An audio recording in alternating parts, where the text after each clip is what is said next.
하나님께서 사람을 창조하시면서 사람의 목에 두 개의 주머니를 매달아 놓았다고 합니다. 하나는 앞쪽에 있고 하나는 등 뒤에 매달려 있는데 이 두 주머니에는 전혀 다른 내용물이 두 개씩 담겨 있다고 합니다. 우선은 이 앞주머니에는 남의 허물이 담겨 있고 뒤쪽 주머니에는 나의 허물이 담겨 있다고 합니다. 그래서 평생 무엇만 바라보는가? 남의 허물만 바라보고 살면서 나의 허물은 보지 못한다고 합니다. 또 앞주머니에 들어있는 것은 뭐가 있는가? 남이 받은 은혜가 들어있대요. 그리고 뒷주머니에는 내가 받은 은혜가 들어있어서 평생 남이 받은 은혜만 눈에 보이고 내가 받은 은혜는 주머니에 한가득 들어있지만 뒤돌아보지 않아서 그것을 보지 못하고 살아간다고 합니다. 사실 이 시편 1편부터 150편까지도 우리가 가진 이 주머니와 비슷합니다. 앞부분을 보면 탄식과 불평과 억울함의 앞주머니를 보는 듯 하지만 이 시편은 뒤로 가면 갈수록 시인의 시선을 뒤로 돌리기 시작합니다. 그리고 이 마지막 150편에 와서는 이 앞주머니에 있던 불평은 온데간데 없고 오직 하나님의 위대하심을 찬양하는 은혜의 뒷주머니만 남게 됩니다. 오늘은 이 한 해의 마지막을 장식하는 2025년 마지막 주일인데요. 이 시편 150편은 마치 우리 인생이 도달해야 할 최종 목적지와도 같습니다. 이 짧은 시는 육하 원칙에 따라 찬양하는 이 찬양의 모든 것을 우리에게 가르쳐 주고 있습니다. 특히 150편은 할렐루야로 시작해서 할렐루야로 끝을 맺음으로써 이 찬양하라는 명령이 총 이 짧은 시에 13번이나 반복하고 있어요.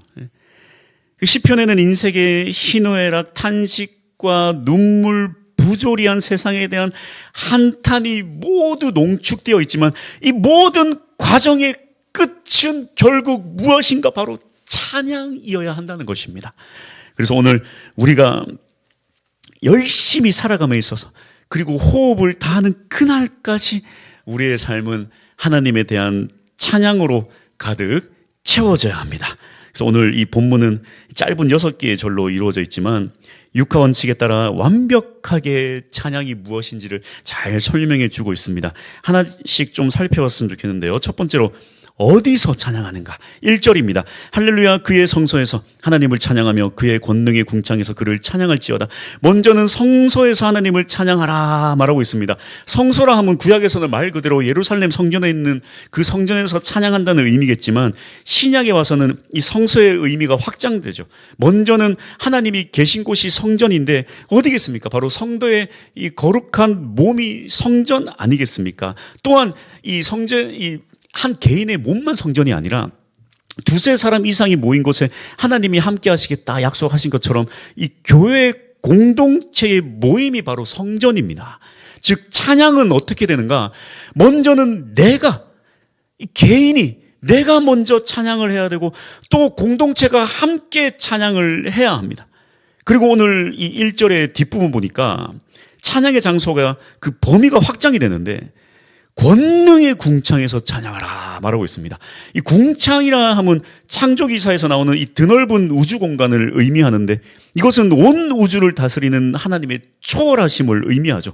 즉 찬양의 시작은 먼저 성도 개인 한 명에서부터 시작해서 예수의 이름으로 모인 교회 공동체가 함께 찬양하는 것으로 확장되고 더 나아가 교회 안에만 머무는 것이 아니라 우리가 밟는 땅, 일터, 가정, 더 나아가 온 세계, 온 우주가 하나님을 예배하는 처소가 되어야 한다라고 우리에게 가르쳐주고 있습니다. 그렇다면 두 번째 볼 것은 우리는 왜 하나님을 찬양해야 하는가? 2절입니다. 그의 능하신 행동을 찬양하며 그의 지극히 위대하심을 따라 찬양할지어다. 먼저는 하나님의 능하신 행동 때문에 찬양하라고 합니다. 능하신 행동, 하나님의 능력, 하나님의 파워를 찬양하는 것입니다. 홍해를 가르고 폭풍에게도 명령하시고 십자가를 지시고 죽으시고 모든 병을 고치시고 부활하시고 죽음을 이기신 하나님의 놀라운 능력을 찬양하라는 것입니다. 또한 지금 내 삶에 오셔서 내게 오셔서 나 같은 자를 구원해 주시고 우리의 삶에 있어 놀라운 일을 행하시는 그 지극히 놀라우심을 그 능력을 찬양하라는 것입니다. 그리고 더 나아가서 이 2절 하반절을 보면 더 이제 이 의미가 확대되는데요. 또한 지극히 위대하심을 찬양하라 말하고 있습니다. 이것은 뭐냐면 이 앞부분에는 하나님의 능력을 찬양했다면 이 뒷부분으로 가면 나에게 이제 구체적으로 무엇을 해주어서 뭔가 위대한 일을 행해서 뭔가가 어떤 일이 있어서 상황이 있어서 찬양하는 것이 아니라는 거예요. 그저 하나님이란 존재 자체가 너무나도 크고 위대하시기 때문에 그냥 찬양하는 것입니다. 그러니까 왜 하나님을 찬양해야 되는가? 그 이유를 따지자면 우리의 시선이 이 하나님께서 하신 능력에서 점점점 그저 하나님의 그 존재 자체만으로 찬양하는 것으로 확장되고 발전해야 된다는 것이. 처음에 우리가 하나님 믿으면서 찬양할 때는 어떻습니까? 믿음이 없을 때는 상황에 따라 찬양의 깊이도 달라져요. 좀 뭔가 은혜가 되고 좋은 일이 있고 뭔가 막 좋아, 뭐 기적도 있는 것 같고 뭐 일이 잘 풀려. 그럼 막 좀 찬양이 잘 돼요. 찬양도 잘 듣고 흥얼거리도 하고. 근데 좀 일이 잘 안 풀리고 좀 건강에 문제가 생기고 그럼 찬양이 잘 안 됩니다. 그런데 이러한 어떤 연약한 믿음이 점점 무르익으면 어떻게 됩니까? 나중에는 그저 하나님 자체만으로 주님께 영광 돌리는 거예요. 내게 좋은 일이 있든지 내게 그렇지 못한 일이 있든지 상관없어요. 위대하신 존재 자체만으로 우리는 주님을 찬양할 수 있는 그 수준까지 가야 되는 것이 바로 이 찬양의 이유라는 것입니다. 세 번째, 찬양은 무엇으로 어떻게 찬양해야 하는가?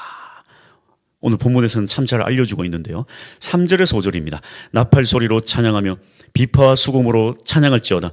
소고치며 춤추어 찬양하며 현악과 퉁소로 찬양할지어다. 큰 소리 나는 재금으로 찬양하며 높은 소리 나는 재금으로 찬양할지어다. 여기 나오는 악기들의 특징을 잘 보면 나팔은 일반적으로 비상경보를 울릴 때, 또 왕이 행차할 때, 또 이스라엘 제사장들은 어떤 하나님께서 알려주신 어떤 절기들을 알려줄 때 그럴 때 나팔을 사용합니다. 또 이 비파와 수금은 무엇인가? 다윗이 양을 칠 때도 연주했고 또 왕궁의 연회장에 이 흥을 돋우기 위해서도 사용했던 아주 가장 대중적인 악기였습니다. 소고는 무엇인가? 소고를 제일 잘 표현할 수 있는 거, 우리가 떠올릴 수 있는 건 뭐냐면 미리암이 홍해를 건넌 후에 이렇게 춤을 추면서 탬버린 같은 걸 치면서, 주로 여성들이 춤추면서 마을 축제나 춤을 출 때 사용하던 악기예요. 이게 소고입니다. 소고로 찬양하고 또 춤을 추고 온 몸으로 찬양하고, 퉁소는 피리, 플룻 같은 그런 부는 악기, 서민들의 악기고요.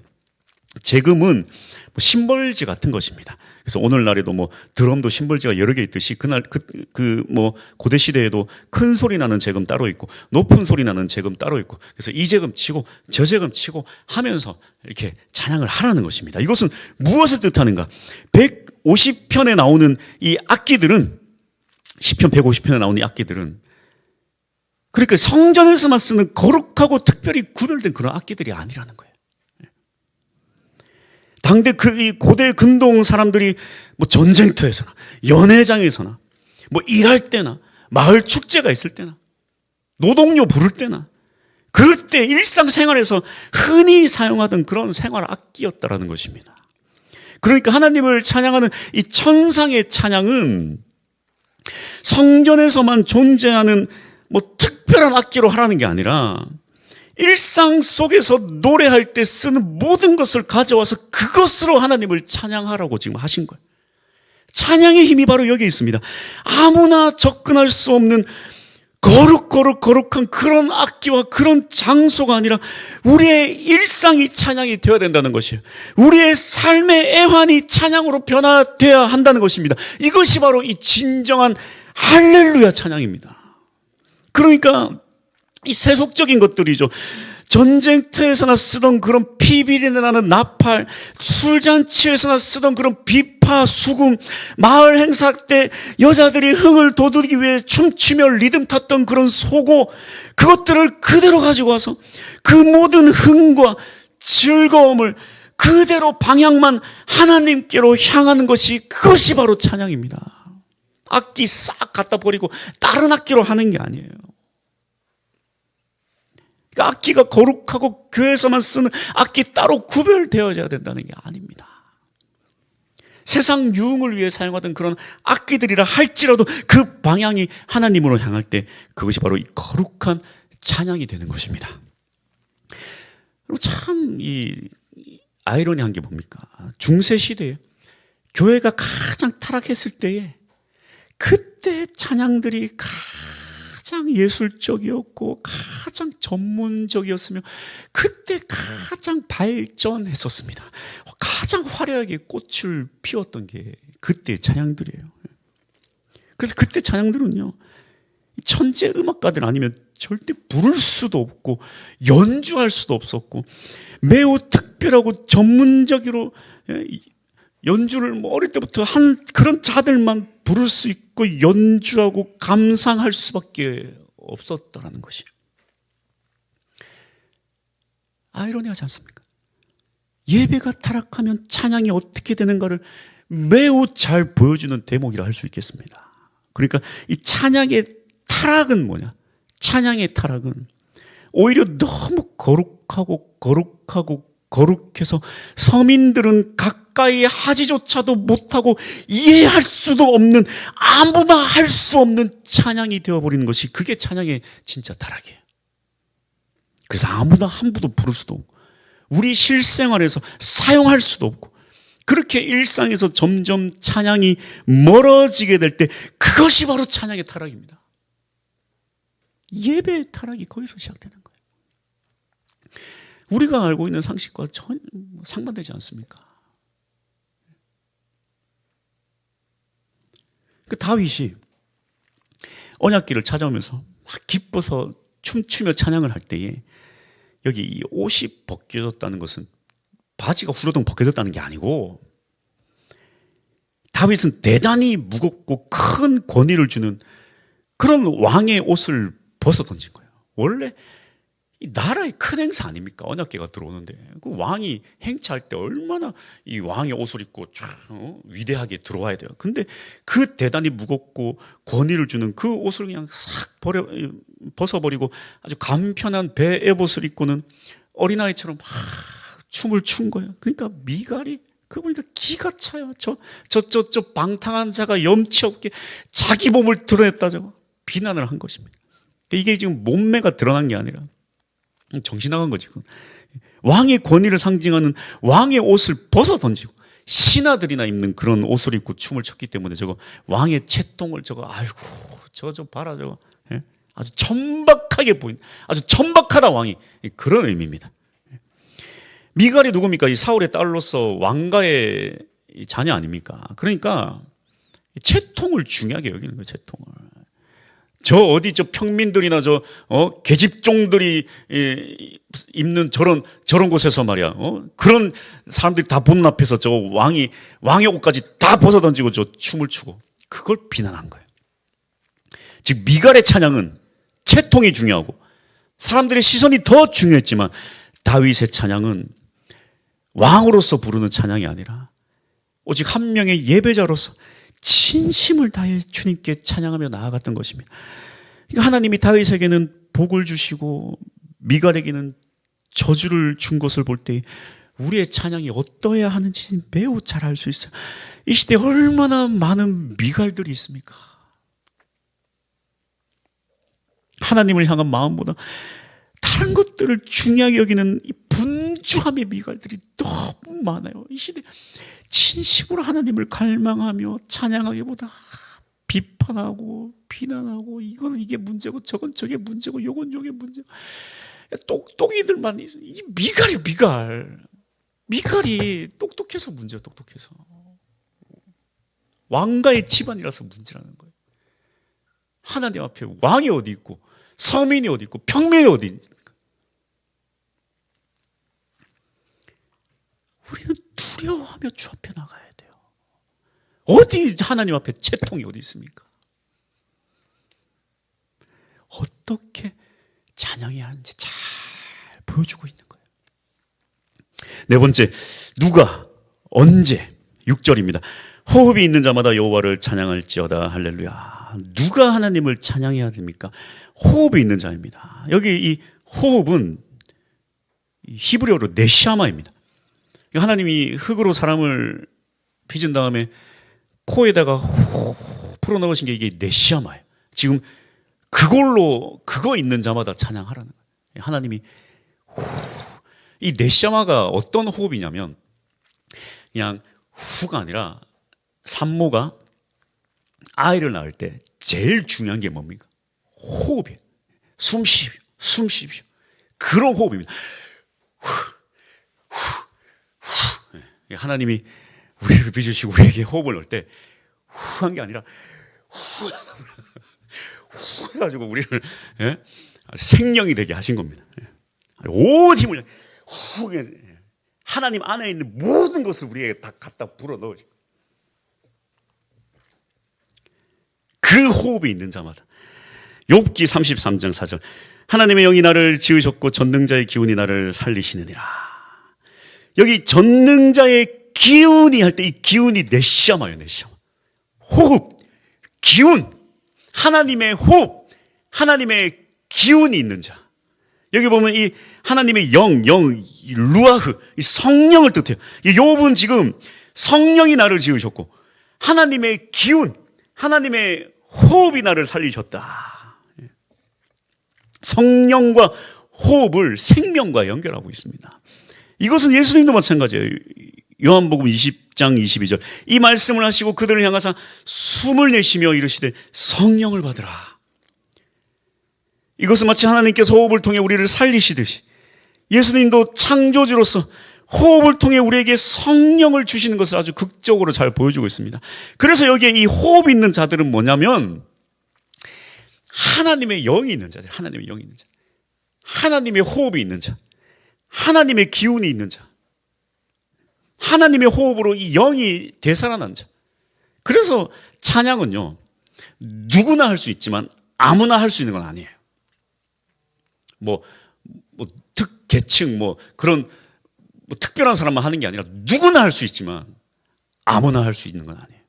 하나님을 모르는 자들, 영이 깨어있지 않은 자들 하나님 찬양할 수 없습니다. 그래서 우리가 이 은혜가 떨어지면 제일 먼저 멈추는 게 찬양이에요. 은혜로울 때는 막 찬양 듣고 기뻐하는데 은혜 떨어지면요 딱 찬양이 멈춰집니다. 찬양은 아무나 할 수 있는 게 아니에요.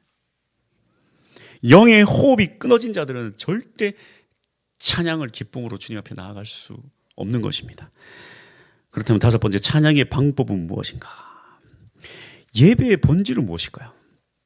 그래서 무엇이 진정한 찬양인가? 찬양은 어떻게 해야 할까요? 이번에 제가 교회 등기 관련해서 이게 아주 복잡하더라고요. 개인이 아니고 교회다 보니까 아주 복잡해요. 그래서 법원에 문서를 제출해서 이 통과를 해야 되는데 제가 이제 이렇게 문서를 작성해가지고 법원에 가가지고 이게 통과를 했습니다. 야, 이게 얼마나 꼼꼼하게 살펴보는지. 이 법원 같은 데 가면 괜히 막 사람이 주눅 들잖아요. 근데 막 그 사람이 막 안경 이렇게 쓰면서 한 시간을 막 들었다 봤다 막 대조하고 막 글자 틀리고 뭐 잘못된 게 없지. 1시간 30분을 들여다보는데 야, 막 옆에서 그 한겨울 추운데 땀이 막 뻘뻘뻘 나더라고요, 제가. 예. 원래는 이게 개인이 하기가 참 어렵습니다. 법무사에 꽤 많은 돈을 주고 이걸 만들어야 되는데 또 본인이 나 같은 사람이 직접 하려면 몇 번을 빠꾸 먹고 막 구청 갔다가 세무서 갔다가 법원 갔다가 막 몇 번을 들락달락 거려야 되는데 그래도 될까 말까인데 이 까다로운 문서를 제가 어떻게 만들었을까요? 네. 알려드릴까요? 제가 한 게 아니라 AI가 있습니다. 야, 앞으로 큰일 났어요. 어떡할게요 이거. 우리 아이들이 야구를 좋아하다 보니까 응원가를 가끔 부릅니다. 유튜브에서 어떤 노래를 듣는데 깜짝 놀랐어요. 야구 응원가인데 크리스마스 캐롤처럼 편곡을 한 거예요. 근데 그 수준이 무슨 나는 머라이 캐리가 온 줄 알았어. 머라이 캐리가 한국말로 노래 부르는 줄 알았어. 얼마나 노래를 잘 부르는지. 우와, 막 음악도 대단하고 노래도 막 이야, 이 고음을 3단 고음, 뭐 5단 고음 막 왔다 갔다 막 난리가 난 거예요.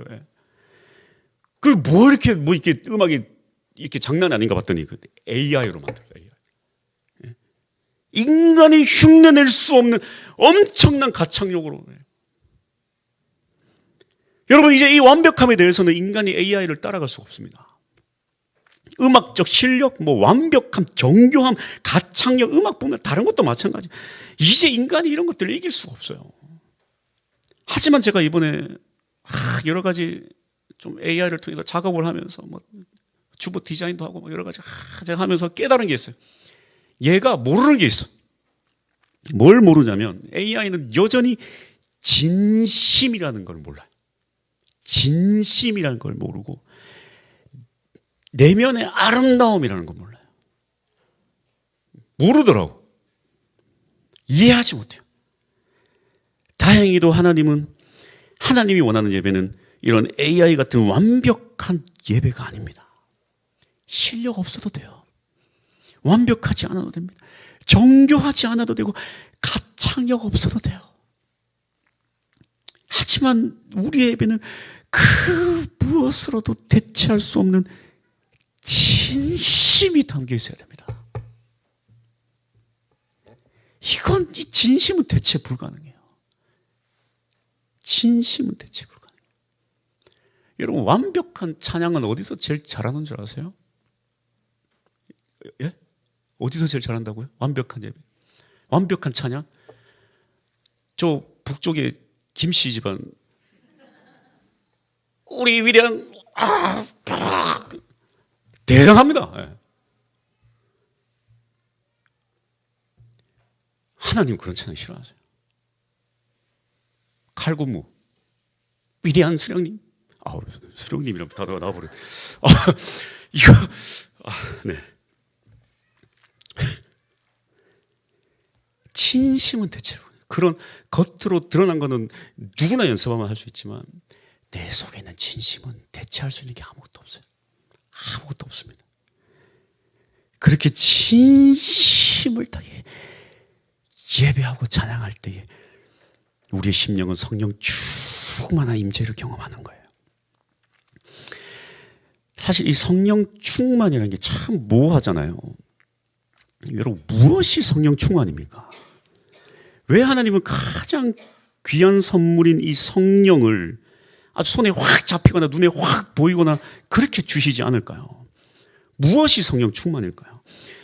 제가 설교를 준비하면서 좀 깨달아지는 부분이 있는데, 성령 충만은 뭐 절 3,000번 하면 한 40%, 5,000번 하면 한 70%, 성령 충만 한 70%뚝 떨어지거나, 뭐 10만 원 내면 복채 10만 원 내면 막 20% 추가되고, 뭐 20만 원 내면 뭐 30% 추가되고, 그럼 복채를 바치거나, 또 착한 일을 정해진 수만큼 뭐 딱 뭐 한 100번 하면 뭐 30%, 40% 그런 기계적이고 지극히 인간 중심의 영이 아니라는 것입니다. 또한 완벽하고 정교한 AI의 기술적인 그런 기도 문구와 찬양으로도 만날 수 있는 분이 아니에요. 그러면 이미 찬양은요, AI가 제일 잘 부릅니다. 앞으로, 그래서 설교도 여러분, 제가 설교하는 것보다 AI로 틀어놓으면 더 잘할 거예요. 완벽한 논리. 하지만 성령님은 그런 기계적인 분이 아니에요. 살아계신 분이십니다. 그래서 참 쉽지 않아요. 부부가, 뭐 저는 한 20년 살았지만, 뭐 경험상 50년 살아도 힘들다면서요. 부부가 50년을 살아도 서로를 잘 모른다면서요. 왜 그렇습니까? 살아있기 때문에 그래요. 기계라면 어렵지 않아요. 기계라면 딱딱 명령어 딱딱하면 남편 갔다 와, 밥해, 설거지해, 난 쉴 거야, 딱딱딱 하면 딱딱 하면 좋겠지만 그러지 않아요. 살아있기 때문에 삐지고 승질내고 하는 것입니다. 살아있기 때문에. 몰라요. 살아있기 때문에. 성령님이 우리 입장에서 확실하고 기계적인 분이 아니라는 겁니다. 그분은 살아계시며 인격을 가지고 계세요. 그분은 생각하시고 계획하시며 모든 것을 하시고 우리를 사랑하시고 기뻐하시고 분노하시고 질투하시는 분이세요. 즉 하나님이 우리를 닮은 게 아니라 우리가 하나님을 닮아서 그런 거예요. 우리가 하나님을 닮아서. 그분은 살아계십니다. 그래서 어떻게 어떻게 성령을 받을 수 있습니까? 참 궁금하신 분들이 많잖아요. 성령 어떻게 받아야 되는가? 성령님을 만날 수 있는 방법은 어떤 기계적인 방법이나 돈이나 목적을 가지고 착한 일 한다고 뚝 떨어지는 게 아니에요. 찬양을 1시간 부르면 뭐 성령이 30% 채워지고, 뭐 기도를 2시간 하면 50% 채워지고, 성령을 뭐 10장 읽으면 80% 채워지고, 그런 식으로 성령을 받을 수 있는 게 아니라는 거예요. 그런 기계적이고 인간 중심적인 분이 아니라는 것입니다. 성령님은 살아계신 하나님의 영이십니다. 그래서 내 모든 지성과 내 모든 인격이 그분을 간절히 갈망하고 원하고 그분을 사랑하고 그분 앞에 나아가며 찬양할 때 내 진심을 다해 그 찬양이 진심일 때 인간은 그게 진짜인지 가짜인지 확인할 수 없어요. 겉모양만 보고 알 수 있지만 하나님은 다 알고 계세요. 하나님은 그게 진짜지 가짜인지 내 깊은 속에 거짓으로 찬양하는지 다 알고 계십니다. 진짜 진심으로 하나님을 갈망하며 찬양을 나갈 때에 하나님 기뻐하시고 우리에게 성령을 부어주시는 것입니다. 이것이 바로 우리의 예배여야 하고 우리의 찬양이 되어야 합니다. 할렐루야. 결론입니다. 그래서 이 진정한 예배는 뭐 예배 드리는 척 흉내내거나 겉만 아주 뭐 멋있게 보여서 되는 게 아니야. 얼마나 다행입니까? 우리가 그렇게 뭐 우리 교회가 찬양을 잘하는 교회는 아니잖아요. 네. 사실 죄송하지만 제가 처음에 우리 교회 와서 성가대를 없앴습니다. 그렇게 뭐 은혜는 됐어요. 못해도 괜찮아요. 못해도 괜찮아. 흉내내고 겉멋만 멋있게 보여서 이 찬양이 되는 게 아닙니다. 간절함과 진심은 쏙 빠져있고 스스로 속이고 거룩한 척 나아간다고 그것이 찬양이 되는 게 아니에요. 우리가 조심해야 될 게 뭡니까? 이 그리스도인들이 정말 조심해야 될 게요. 이 척하는 거예요. 이 거룩한 척, 욕망이 없는 척, 착한 척.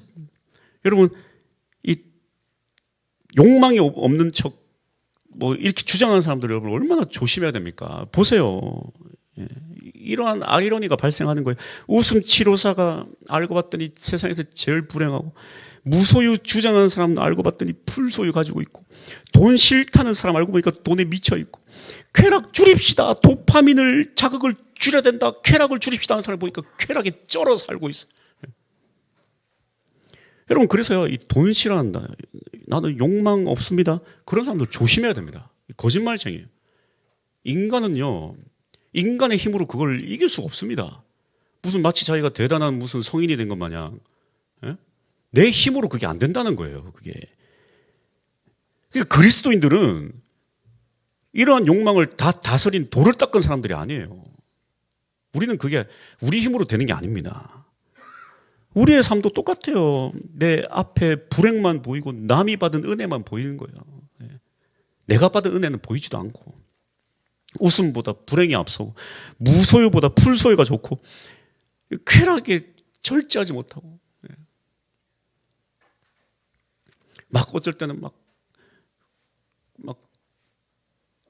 질러대고 막 사고 막 연약한 사람들이.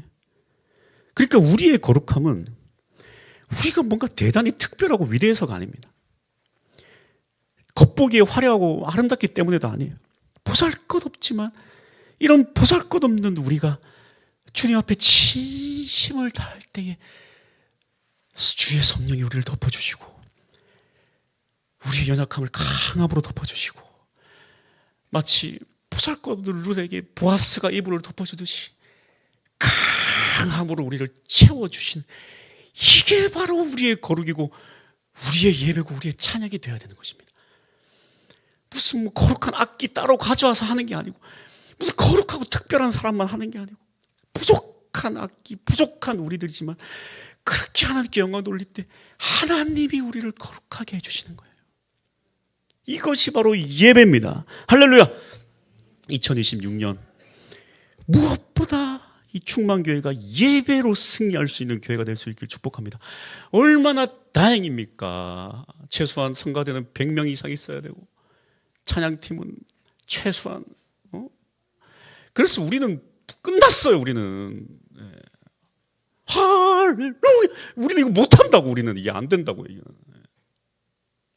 얼마나 다행이에요. 우리의 진심 어린 찬양만으로도 하나님 우리의 예배를 기뻐 받으신다니까 우리는 이제 알 수 있습니다. 할렐루야. 2026년 이거 하나 바라봅시다. 예배로 승리하겠습니다. 진짜 찬양하겠습니다. 이거 하나 결단하며 나아갈 수 있는 우리 모든 충만교회 성도님들 될 수 있기를 축복합니다.